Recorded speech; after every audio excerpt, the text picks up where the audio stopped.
వాక్యం వానవలె కురియును, సత్యం పూవలె వికసించును. సత్యం సత్యమే, సత్యం సత్యమే, సత్యం సత్యమే, సత్యం సత్యమే. సత్యం సత్యమే అనే ఈ కార్యక్రమానికి స్వాగతం. దేవుడు మీకు మంచి వాక్య సందేశం వినడానికి అవకాశం ఇచ్చారు. సత్యం సత్యమే.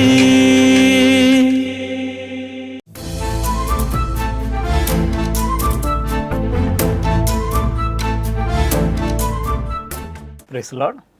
అందరికీ ప్రభువైన యేసుక్రీస్తు నామములో వందనాలు తెలియజేస్తున్నాం. క్రమం తప్పకుండా సత్యం సత్యమే యొక్క టీవీ కార్యక్రమాలు, మా ప్రోగ్రామ్స్ అన్నీ కూడా చూస్తున్నటువంటి ప్రేక్షకులందరికీ కూడా ప్రభువైన యేసుక్రీస్తు నామములో వందనాలు తెలియజేస్తున్నాం. అందరూ బాగున్నారని కోరుకుంటున్నాం. మీ కొరకు మేము ప్రార్థన చేస్తున్నాం. ఈరోజు ఈ యొక్క సమయంలో దేవుని యొక్క వాక్యాన్ని మనం ధ్యానం చేసుకుని దేవుని యొక్క దీవెనలు మనం పొందుకుందాం. ఈరోజు మనం కొన్ని విషయాల్ని ధ్యానం చేద్దాం. ముఖ్యంగా మన జీవితంలో అనేక నిర్ణయాలు, అనేక తీర్మానాలు మనం చేస్తూ ఉంటాం. అయితే ఒక మాటలు చెప్పాలంటే, ఈ రోజున నువ్వు ఏమై ఉన్నావో అది నిన్న నువ్వు తీసుకున్న నిర్ణయం యొక్క ఫలితమని చాలామంది పండితులు మాట్లాడుతూ ఉంటారు. రేపు నువ్వు ఏమై ఉంటావో అనేది కూడా ఈరోజు నువ్వు తీసుకునే నిర్ణయం మీద ఆధారపడి ఉంటుంది. అంటే నిర్ణయం అంటే దాని అర్థం నువ్వు ఎలా ఉండాలి అని అనుకుంటున్నావు, ఏం చేయాలని అనుకుంటున్నావు, ఎలా ఉండడానికి నువ్వు ఈరోజు దానికి పునాది వేస్తున్నావు అనేటువంటి విషయం. కాబట్టి నీ నిర్ణయం లేదా నీ తీర్మానం అనేది చాలా ప్రాముఖ్యమైనది. అది నీ జీవితం యొక్క గమ్యాన్ని నిర్ణయిస్తుంది అన్న మాట మనం జ్ఞాపకం చేసుకోవాలి. మరి బైబిల్లో మనం చూస్తే చాలామంది మరి భక్తులు వాళ్ళు కొన్ని నిర్ణయాలు తీసుకున్నారు. ఆ నిర్ణయాలను బట్టి వాళ్ళ భవిష్యత్తు ఏ విధంగా ఉందో మనం గమనించవచ్చు. అయితే ముఖ్యంగా ఒక ప్రాముఖ్యమైనటువంటి ఒక స్త్రీ, లేడీ, ఆమె తీసుకున్నటువంటి నిర్ణయం ఎంతగా ఆమె జీవితాన్ని ప్రభావితం చేసింది, ఎంతగా ఆమె భవిష్యత్తుని నిర్ణయించింది, ఎంతగా ఆమె ఆశీర్వదించబడింది అన్న విషయాన్ని మనం గమనిస్తే నిజంగా మనం ఆశ్చర్యపోతాం. కాబట్టి ఈ సమయంలో మనం రూతు యొక్క నిర్ణయం, తద్వారా ఆమె పొందుకున్నటువంటి ఆశీర్వాదం, దీవెనలు ఏంటో, ఆమె జీవితం ఏ విధంగా మలుపు తిరిగిందో ఆ విషయాల్ని మనం గమనిద్దాం. బైబిల్ గ్రంథంలో స్త్రీల పేరు మీద కొన్ని పుస్తకాలు రాయబడ్డాయి. అందులో రూతు గ్రంథం కూడా ప్రాముఖ్యంగా రాయబడింది. ఆ పేర్లను మనకు అర్థమవుతుంది. ఈ యొక్క పరిశుద్ధ గ్రంథంలోనే ఆమె పేరు మీద ఒక గ్రంథం లిఖించబడిందంటే ఆమె మామూలుగా సాధారణమైన నిర్ణయాలు తీసుకొని ఉండదు కదా, ఆమె మంచి మంచి తీర్మానాలు తీసుకొని ఉంటుంది కదా. కాబట్టి ఆమె ఎలాంటి పరిస్థితుల్లో ఎలాంటి నిర్ణయాలు తీసుకుందో, ఏ విధంగా ఆ అడుగులు వేసిందో అవి మనం గమనిస్తూ ఆ ప్రకారం మనం అడుగులు వేయగలిగితే మన జీవితం కూడా తప్పకుండా ఎంతో దీవెనకరంగా, ఎంతో ఆశీర్వాదకరంగా ఉంటుంది అనటంలో ఎలాంటి సందేహం లేదు. టూకీగా మనం చెప్పాలంటే న్యాయాధిపతులు కాలం తర్వాత మరి ఆ ప్రజల యొక్క జీవన విధానం అంతా కూడా అస్తవ్యస్తం అయిపోయింది. తర్వాత ఇశ్రాయేలు దేశంలో బెత్లెహేమ్ అనే ప్రాంతంలో కరువు వచ్చినప్పుడు అక్కడ ఉన్నటువంటి నయోమి తన భర్తతో కూడా ఆ దేశాన్ని విడిచి వేరే ప్రాంతానికి, మోయాబు అనేటువంటి ప్రాంతానికి వెళ్ళడం. అక్కడికి వెళ్ళిన తర్వాత అక్కడ తన ఇద్దరు పిల్లలకు కూడా పెళ్ళిళ్ళు చేయడం జరుగుతుంది మోయాబు స్త్రీలతోటి. ఒకరి పేరు రూతు, ఇంకొకరి పేరు ఓర్పా. అయితే కొన్ని రోజులు గడిచిన తర్వాత ఇద్దరు భర్తలు కూడా చనిపోతారు. అంటే నయోమి కొడుకులు ఇద్దరు చనిపోతారు. తర్వాత నయోమి భర్త కూడా చనిపోతాడు. ఇప్పుడు ముగ్గురు కూడా నయోమి, రూతు, ఓర్పా, అత్త, ఇద్దరు కోడళ్ళు ఒంటరిగా మిగిలిపోతారు, విధవరాంటరిగా మిగిలిపోతారు. అలాంటి సమయంలో నయోమి మరలా ఇంకొక తీర్మానం చేసుకుంటుంది. నేను మరలా తిరిగి మా స్వజనుల దగ్గరికి వెళ్తాను, అక్కడ మరలా దేవుడు ఆ దేశాన్ని దర్శించాడు, సమృద్ధిగా ఉంది అని మరలా తిరిగి వెళ్ళడానికి ఒక నిర్ణయం తీసుకున్నప్పుడు అప్పుడు ఆమె తన కోడళ్ళ దగ్గరకు వచ్చి, మోయాబు స్త్రీలైనటువంటి తమ కోడళ్ళ దగ్గరకు వచ్చి ఈ విషయాన్ని ఆమె తెలియపరుస్తుంది. అమ్మా, నేను మరలా నా దేశానికి వెళ్తాను, నేనైతే ముసలిదాన్ని అయిపోయాను, ఇప్పుడు మీరేమో యవ్వన ప్రాయంలో ఉన్నారు, నాతో మీరు రావటం అనేది అది అంత సమంజసంగా ఉండదు, కాబట్టి మీరు ఇక్కడే ఉండండి, మీరు యవ్వన ప్రాయంలో ఉన్నారు కాబట్టి మంచిగా పెళ్ళిళ్ళు చేసుకొని మీరు పిల్లల్ని కానీ మంచి జీవితాన్ని మీరు సంతోషంగా గడపండి, నేనైతే నా దేశానికి వెళ్ళిపోతానని ఆమె చెప్పడం జరుగుతుంది. అయితే ఇద్దరు కోడల్లో ఒక కోడలు ఓర్ప, ఆమె నయోమిని ముద్దు పెట్టుకొని ఆమె వెళ్ళిపోతుంది. అంటే సరే అత్తయ్య, నువ్వు చెప్పినట్టు నేను ఇక్కడే ఉంటాను, మోయాబు దేశంలో ఉంటాను, నేను ఇక్కడ ఉన్న వ్యక్తులను పెళ్లి చేసుకొని నా జీవితాన్ని నేను గడుపుకుంటాను అన్న ఒక మాట అంటుంది. అయితే ఇక్కడ ఇంకొక కోడలు రూతు, ఈమె ఇక్కడ ఒక మంచి నిర్ణయాన్ని తీసుకుంది. తన జీవితం పట్ల ఒక తీర్మానం చేసుకుంది. ఈ తీర్మానం అనేది ఆషామాషి నిర్ణయం కాదు, ఆషామాషి తీర్మానం కాదు. నిజంగా మన జీవితాల్లో కూడా ఇలాంటి పరిస్థితి వస్తే, ఇలాంటి సందర్భాలు వస్తే మనం నిజంగా ఇలాంటి తీర్మానం తీసుకోగలమా అన్న ఒక సందేహం కూడా కలుగుతుంది.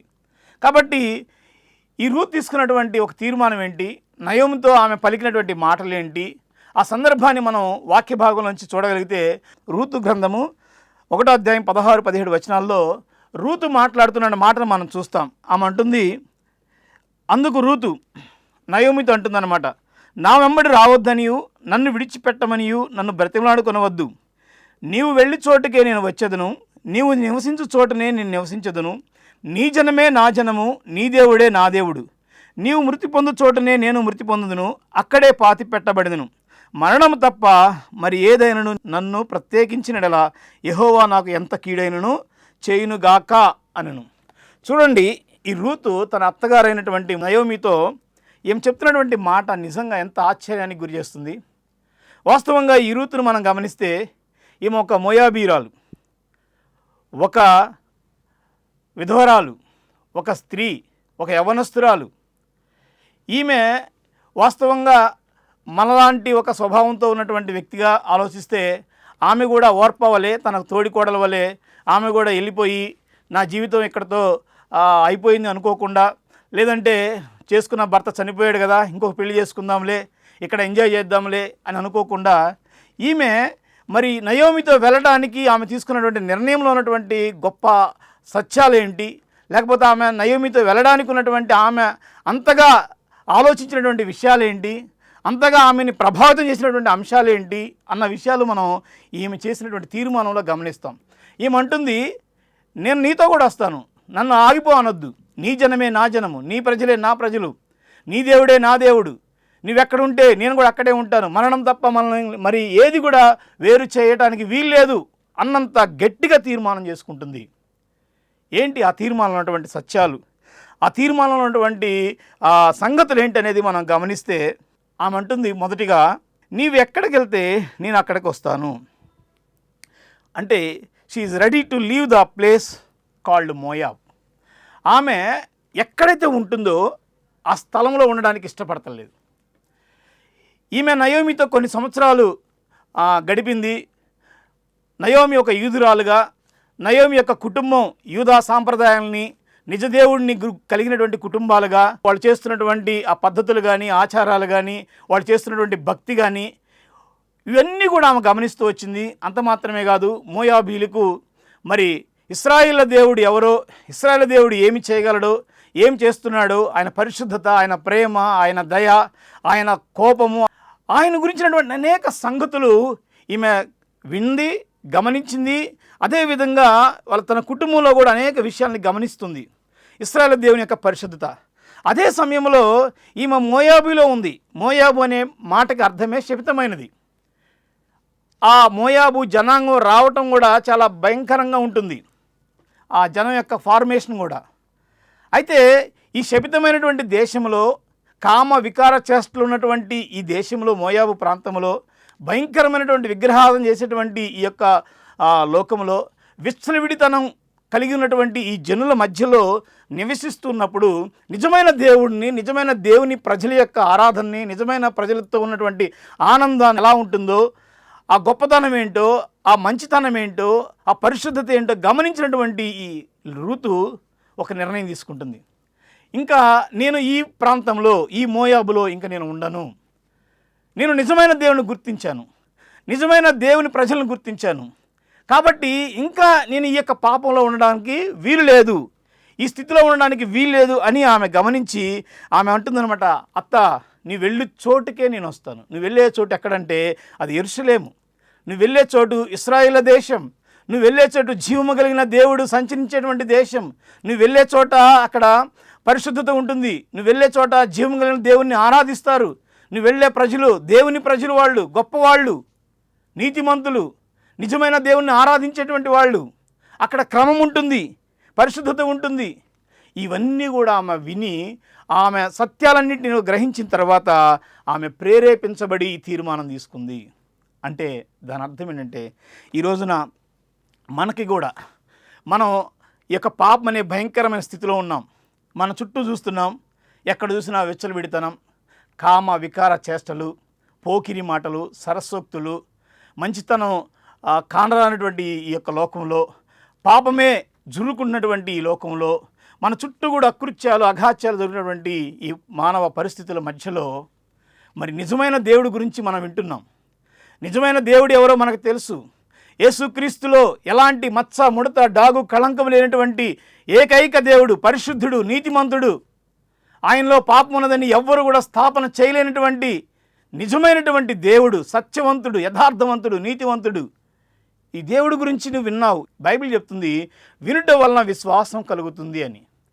ఈ రూతు కూడా దేవుని గురించి వింది, తన హృదయంలో విశ్వాసాన్ని పెంచుకుంది. ఇప్పుడు ఈమె ఒక తీర్మానం చేసుకుంది, ఇంకా నేను ఈ యొక్క మోయాబులో ఉండను. ఓర్ప కూడా వింది, ఓర్ప కూడా అదే అనుభవం కలిగి ఉంది. కానీ ఓర్ప ఈ లోకంతోనే ఉండడానికి ఇష్టపడింది, ఆమె ముద్దు పెట్టుకుని వెళ్ళిపోయింది. కానీ రూతు మాత్రం అలా చేయకుండా నేను ఇక్కడ ఉండడానికి వీల్లేదు, నేను అర్జెంటుగా దేవుని ప్రజలతో వెళ్ళాలి, ఈ ప్రాంతాన్ని విడవాలని ఒక తీర్మానం చేసుకుంది. చూడండి, దేవుణ్ణి వెంబడించాలనుకుంటున్నావా?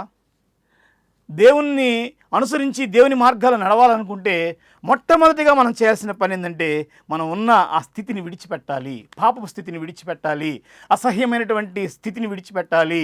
తాగుడు, జూదము, ఎలాంటి పాప సంబంధమైనటువంటి విషయాలన్నిటిని కూడా, సమస్తమైన దుష్టత్వాన్ని, సమస్తమైన కల్మషాన్ని విడిచిపెట్టి యెహోవా నిజమైన దేవుడని గుర్తిస్తే, ఆయన దయాళుడు అని నువ్వు రుచి చూడగలిగితే నువ్వు సమస్తమైన దుష్టత్వాన్ని విడిచిపెట్టి ఆయన వెంబడించాలి. అబ్రహాముని దేవుడు పిలిచినప్పుడు అబ్రహాముకి ఇచ్చినటువంటి మొట్టమొదటి మాట ఏంటంటే, నువ్వు నీ ప్రాంతాన్ని విడిచిపెట్టిరా. నువ్వు మరలా అదే ప్రాంతంలో ఉండి, అదే చోట ఉండి, అదే జనుల మధ్య ఉండి, అదే అలవాట్ల మధ్య ఉండి నేను దేవుణ్ణి ఆరాధిస్తాను, దేవుణ్ణి సేవిస్తాను, నాకు దేవుడు కావాలి అంటే కుదరదు. ఒకడు దేవుణ్ణి, సిరిని ప్రేమించలేడు, లోకాన్ని దేవుణ్ణి ప్రేమించలేడు.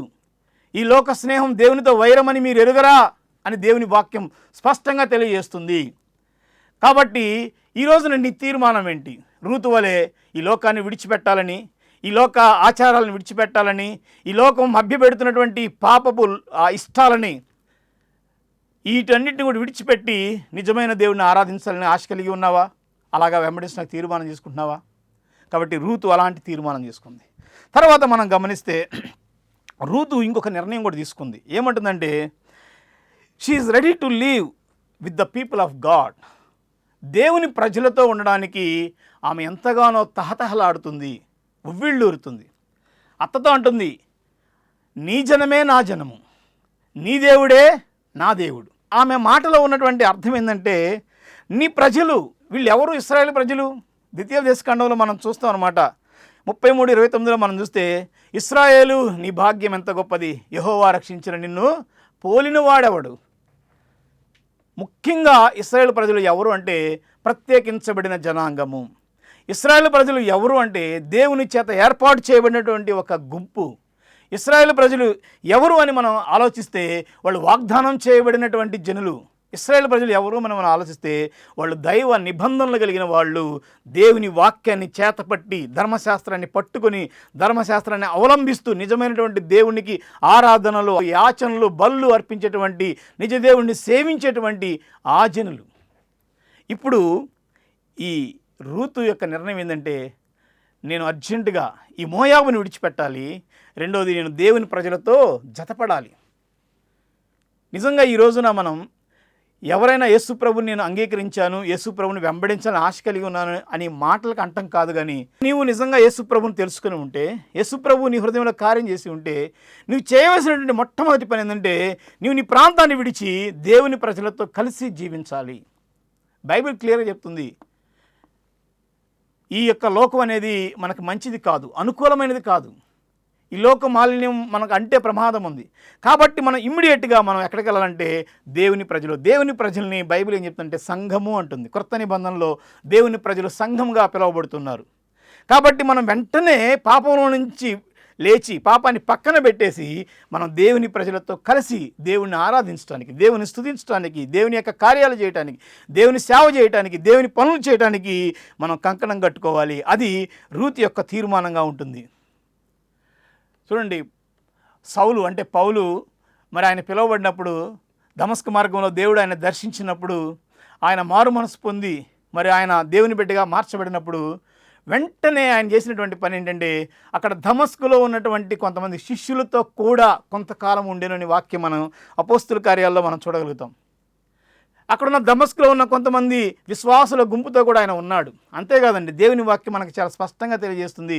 అపోస్తుల కార్యాలు 2వ అధ్యాయము 42వ వచనం మనం చూస్తే అక్కడ 3000 మంది బాప్తిస్మం పొందారు, 3000 మంది మారు మనసు పొందారు. వాళ్ళు అడుగుతారు పేతురుని, అయ్యగారు మేమేం చేయాలన్నప్పుడు ఆయన అంటున్నారన్నమాట, ఈ మూర్ఖపు తరానికి వేరే మీరు రక్షణ పొందండి, అపోస్తుల బోధ యందును సహవాసమందును రొట్టె విరుచుట యందును ప్రార్థన చేయండి యందును ఎడతెగక ఉండండి. అంటే ఒక సంఘములో మీరు జతపడండి, సంఘ సభ్యులుగా మీరు మార్చబడండి.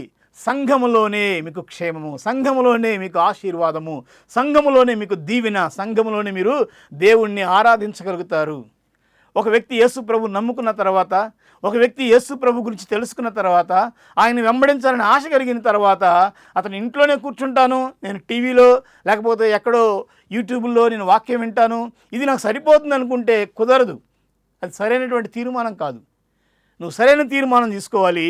నిజమైన వాక్యానుసారమైనటువంటి సంఘములో దేవుని బిడ్డల మధ్యలో దేవుని ప్రజలతో కూడా నువ్వు జతపడాలి.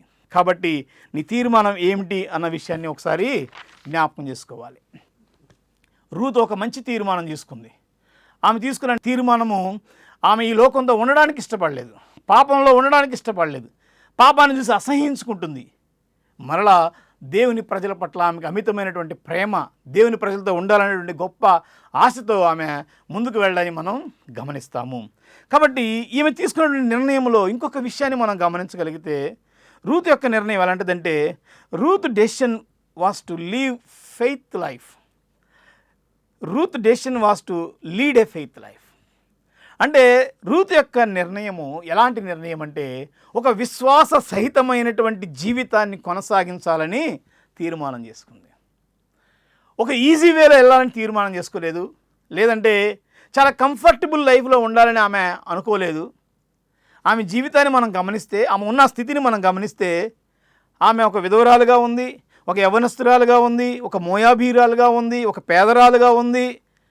ఇంకా మనం గమనిస్తే అబ్రహాముని దేవుడు పిలిచినప్పుడు, అబ్రహామా నువ్వు నీ దేశాన్ని విడిచిరా, ఇదిగో పాలు తేనెలు ప్రవహించే దేశాన్ని నీకు ఇవ్వబోతున్నాను, నీ యొక్క సంతానాన్ని లెక్కకు విస్తారమైనటువంటి జనసమూహంగా నేను మారుస్తాను. ఎన్నో వాగ్దానాలు చేశాడు అబ్రహాముకి.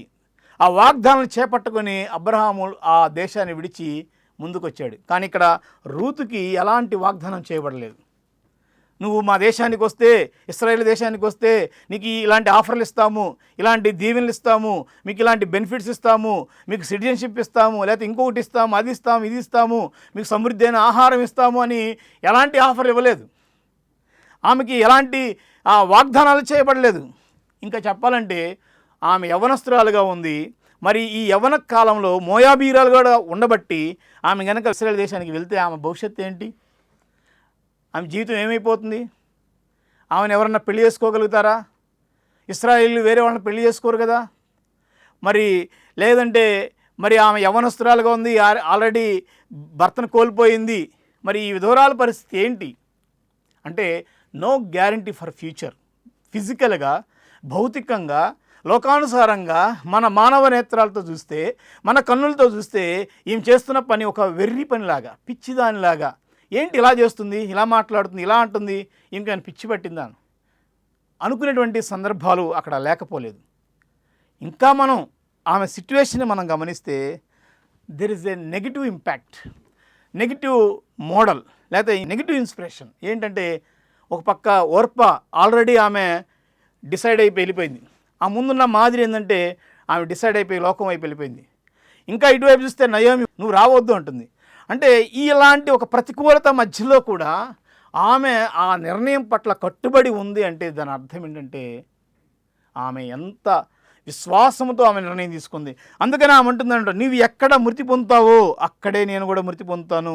నీ జనమే నా జనము, మరణం తప్ప మనల్ని ఏమీ వేరు చేయడానికి వీల్లేదు. వాస్తవం. క్రైస్తవ జీవితం అనేది ఇది ఇరుకు మార్గం, విశాల మార్గం కాదు. క్రైస్తవ జీవితం అనేది నేను నచ్చింది చేస్తాను, నా ఇష్టం అన్నటువంటి విషయం కాదు. క్రైస్తవ జీవితం అనేది ఇది ఇరుకు మార్గము. క్రైస్తవ జీవితం అనేది ఇది చాలా నియమాలతోటి, నిబంధనలతోటి, పరిశుద్ధతతోటి కూడినటువంటిది. ఒక్కొక్కసారి పరిస్థితులు మనకు అనుకూలంగా ఉండవు. యేసు ప్రభువుని వెంబడించడం అన్నప్పుడు యేసు ప్రభు వారు చెప్తారు, ఆయన నన్ను వెంబడించాలంటే తన్ను తాను ఉపేక్షించుకొని తన సిలువనెత్తుకొని నన్ను వెంబడించాలి. ఇది సిలువ మార్గం. ఇక్కడికి వస్తే దీవెనలు రావచ్చు, రాకపోవచ్చు, బ్లెస్సింగ్స్ ఉండొచ్చు, ఉండకపోవచ్చు, లోక సంబంధమైనటువంటి ఫుడ్ దొరకవచ్చు, దొరకపోవచ్చు, లోక సంబంధమైనటువంటి బెనిఫిట్స్ రావచ్చు, రాకపోవచ్చు. ఈరోజున ప్రజలు చాలామంది ప్రాస్పరిటీ గాస్పల్కి అట్రాక్ట్ అయిపోతున్నారు. మీకు అది ఇస్తాం, ఇది ఇస్తాం, యేసుప్రభువుని నమ్ముకుంటే ఇది వస్తుంది, యేసుప్రభువుని నమ్ముకుంటే అది వస్తుంది, ఇలాంటి ఒక లాటరీ పద్ధతిలో, లేదంటే ఏదో వస్తే ఏదో ఇవ్వాలనేటువంటి ఒక ఏదో యేసుప్రభుని ఒక బ్యాంక్ లాగా, ఏటీఎం లాగా వాళ్ళు ప్రజెంట్ చేస్తూ ప్రజలకు బోధిస్తున్నారు. ప్రజలు కూడా అలాగా ఆలోచిస్తున్నారు. యేసుప్రభుని నమ్ముకుంటే నాకేం వస్తుంది, యేసుప్రభుని నమ్ముకుంటే నాకేం వస్తుంది, ఈయన మార్గంలో నడిస్తే నాకు వచ్చే ఆశీర్వాదాలు ఏంటి, ఈయన నమ్ముకుంటే నాకు వచ్చే మేళ్ళు రాకపోగా ఎన్నో లాస్ అయిపోతున్నాం అన్నట్లుగా వాళ్ళు చాలామంది యేసుప్రభుని వెంబడించడానికి ఇష్టపడతలేదు. కానీ రూతు చూస్తే మనం ఆమె ఒక మంచి తీర్మానం చేసుకుంది.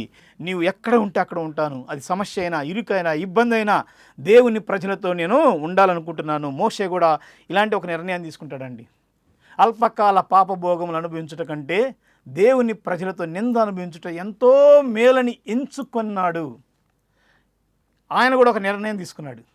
ఇక్కడ ఈ లోకంలో పాపంలో ఉండి ఈ పాపాన్ని అనుభవించట కంటే ఇది అల్పకాలం, ఇది శాశ్వతమైనది కదా. దానికన్నా ద బెస్ట్ థింగ్ ఏంటంటే ఏదైనా మనం చేయగలిగిన మంచి పని ఏదైనా ఉందంటే అది దేవుని ప్రజలతో, ఒకవేళ అక్కడ ఇబ్బంది అయినా, ఇరుకైనా, సమస్య అయినా, నిందలైనా, అవమానాలైనా యేసుక్రీస్తుని వెంబడించడం అనేది ఒక తెలివైన నిర్ణయం, మంచి నిర్ణయం రూతు తీసుకుంది. చివరిగా రూతులో ఉన్నటువంటి ఇంకొక అంశాన్ని మనం చూడగలిగితే ఆమె నిర్ణయంలో ఉన్నటువంటి అంశం ఏంటంటే ఆమె ready to face any problem even point of death.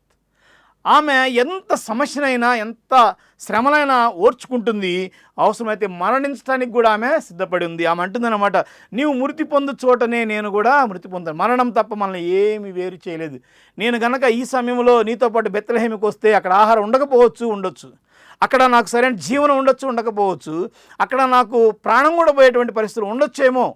అయినా కూడా నాకు తెలుసు నేను ఆరాధిస్తున్న దేవుడు, నేను వెంబడిస్తున్న దేవుడు, నేను నమ్ముకున్న దేవుడు ఎలాంటి వాడు ఆమె గమనించి ఆమె మరణించడానికి కూడా సిద్ధపడి ఆమె అడుగులు వేసిందండి. యేసు ప్రభువు వారు ఇదే అంటున్నాడు, నన్ను వెంబడించాలనుకున్న వారు తన ప్రాణమును సహా విడిచిపెట్టాలి, ప్రేమించకూడదు. అంటే అవసరమైతే మరణమైన, శ్రమైన, ఖడ్గమైన ఏదైనా కూడా యేసు తప్ప మనకి వేరే అవసరం లేదు అన్న ఒక గొప్ప సందేశాన్ని రూతు మనకు తెలియపరుస్తుంది. ఆమె అంటుందన్నమాట, ప్రభువా నీ ఉంటే నాకు చాలు. ఈ రోజున ఈ అవకాశం ఉండకపోవచ్చు, ఈ యొక్క ఆనందం ఉండకపోవచ్చు, ఇవి అన్నీ కూడా అల్పకాలమైనవి, ఈ స్వల్పకాలమైనవి, కానీ నిత్యత్వంలో నీవు నాతో కూడా ఉంటావు కదా. ఈ లోకంలో నేను కోల్పోయినవన్నీ నిత్యత్వంలో నువ్వు ఇస్తావు కదా. ఇంతకన్నా గొప్ప ఆనందం, ఇంతకన్నా గొప్ప ఆశీర్వాదం ఏముంది? కాబట్టి ఇలాంటి ఒక తీర్మానంతో ఎంతోమంది భక్తులు, ఎంతోమంది మిషనరీస్ మన దేశానికి వచ్చారు, అనేక దేశాలకు వెళ్ళారు. వాళ్ళు సర్వాన్ని కోల్పోయారు ఈ లోకంలో, వాళ్ళ ఆస్తులు కోల్పోయారు ఈ లోకంలో. వాళ్ళకు సరిగా బట్టలు వేసుకోవడానికి కూడా లేనటువంటి పరిస్థితి, వాళ్ళు సరైనటువంటి ఆహారం కూడా తినలేనటువంటి పరిస్థితి. కొంతమంది తమ పిల్లలని, తమ భార్యలని, భర్తల్ని ఇలా కోల్పోయి కూడా మొదటి శతాబ్దంలో కూడా మనం చూస్తాం. వాళ్ళు గమనించింది ఒకటే, సత్యము మిమ్మల్ని స్వతంత్రంగా చేయండి. వారు తెలుసుకుంది ఒకటే, యేసుక్రీస్తులో ఉన్న నీతి. వాళ్ళు గమనించింది ఒకటే, యేసు ద్వారా వచ్చేటువంటి విమోచన, విడుదల, పరిశుద్ధత. అవే నన్ను నడిపిస్తాయి, అవే నన్ను ఎక్కడికైనా తీసుకొని పోతాయి. ఈ లోకం ఒకవేళ నేను ఈ క్షణం ఇక్కడ మరణించిన మరుక్షణం ప్రభుతో కూడా ఉంటాను కదా. ఏది శాశ్వతమైనది? యుగాలు కూడా ప్రభుతో ఉండడం అనేటువంటి గొప్ప భాగ్యము మంచిదా? లేకపోతే ఈ యొక్క మృతతుల్యమైనటువంటి శరీరంలో ఈ పాపములతో ఇక్కడ ఉండిపోయి, పాడైపోయి, భ్రష్టత్వంలో కూరుకుపోయి నశించిపోవటం మంచిదా? ఏది నీ నిర్ణయం? కాబట్టి రూతు ఒక చక్కటి తెలివైన నిర్ణయాన్ని తీసుకుంది. దేవుని ప్రజలతో నిజమైన దేవుణ్ణి ఆరాధించాలని, నిజమైన దేవుడి కోసం తన పాప జీవితాన్ని విడిచిపెట్టి పరిశుద్ధత వైపు అడుగులేసింది. మోయాబులో ఉండకుండా బెత్లెహేంలో ఉండటానికి ఇష్టపడింది. కాబట్టి ఈ రోజున నీ నిర్ణయం ఏంటి? నీ తీర్మానం ఏంటి? యేసు ప్రభువుని వెంబడించాలనుకుంటున్నావా? అయితే పాపాన్ని విడిచిపెట్టు. యేసు ప్రభువుని వెంబడించాలనుకుంటున్నావా? అయితే సంఘంతో జతపడు, దేవుని ప్రజలతో నువ్వు జతపడు. యేసు ప్రభువుని వెంబడించాలనుకుంటున్నావా? ఇది ఇరుకు మార్గమని గమనించు. దేవుని వెంబడించినప్పుడు శ్రమలు వస్తాయని గమనించు. అయితే ఒకటి మాత్రం వాస్తవము, ప్రభు అయిన యేసు క్రీస్తునందు మనకు నిత్య జీవము కలదు. ఆయన యందు విశ్వాసం ఉంచినవాడు ఎన్నడూ ఎప్పుడు ఎక్కడ సిగ్గుపడలేదు. ఈ నిరీక్షణ మనల్ని సిగ్గుపరచదు. రూతు చివరిగా ఆమె ఎంత దీవించబడిందో, ఎంత ఆస్వాదించబడిందో. సాక్షాత్తు యేసు క్రీస్తు వారు రూతు యొక్క గర్భంలో నుంచి, ఆమె యొక్క వంశావళిలో నుంచి వచ్చాడంటే రూతుకి ఎంత ఆశీర్వాదం. నిజంగా నువ్వు నేను కూడా ప్రభు కోసం నిర్ణయాలు తీసుకోగలిగితే నీ యొక్క భవిష్యత్ అనేది దేవుని చేతిలో భద్రంగా ఆశ్వాదకరంగా ఉంటుందన్న విషయం సత్యం. కాబట్టి ఈ మాటలు విన్న నువ్వు సరైన నిర్ణయాలు తీసుకుంటావని ఆశపడుతూ వందనాలు తెలియజేస్తున్నాను. God bless you. ఆమెన్. సంతోషముతో దేవుని వాక్యం విన్నా మిమ్మల్ని ఖచ్చితంగా దేవుడు దీవిస్తారు. మీరు సంతోషంగా ఉండాలి, దీవెన పొంది జీవించాలి. ఇవన్నీ దేవుడు మీ గురించి చాలా కోరుతున్నారు. ముఖ్యంగా మీరు చాలా ప్రత్యేకమైన ఒక దీవెన పొందాలి అనే విషయం దేవుడు కోరుకుంటున్నారు. ఏంటంటే మీరు విన్నారు కదా, యేసుక్రీస్తు ద్వారా దేవుడిస్తున్న రక్షణ గురించి. యేసుక్రీస్తు ద్వారా దేవుడు మిమ్మల్ని రక్షించడానికి కోరుకుంటున్నారు. ఏ రక్షణ? పాప శిక్ష అయిన నిత్యమైన నరకం నుంచి ఉన్న రక్షణ. మనిషి పాపం చేయటం ద్వారా కదా నిత్యమైన నరకంలోకి వెళ్ళిపోవాల్సినది. నరకం అనే కఠినమైన శిక్ష నుంచి యేసుక్రీస్తు ద్వారా మీకు రక్షణ దేవుడు ఇవ్వబోతున్నారు. దాని కొరకు మీరేం పని చేయాల్సిన అవసరం లేదు.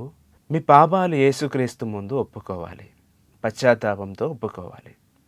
యేసుక్రీస్తు ప్రభువారు మీ సృష్టికర్త అయిన దేవుడుగా ఉన్నప్పుడు కూడా మిమ్మల్ని ప్రేమించి ఈ లోకానికి వచ్చారు.